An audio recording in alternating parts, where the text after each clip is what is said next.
In the previous video, we have successfully invited co-teacher and student to your class. And in this video, we'll take a look on how to organize students' learning with topics.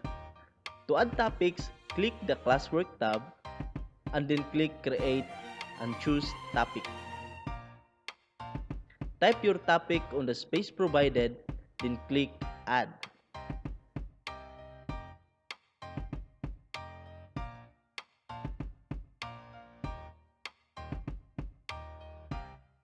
To add more topic, you just repeat the process.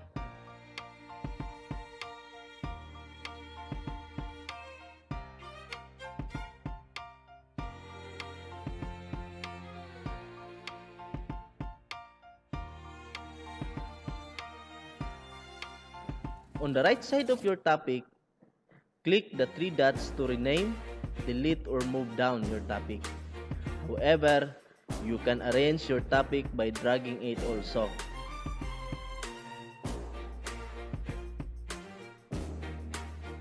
Now, we have successfully created our topics. In the next video, we will post questions, assignments, and learning materials. Yeah.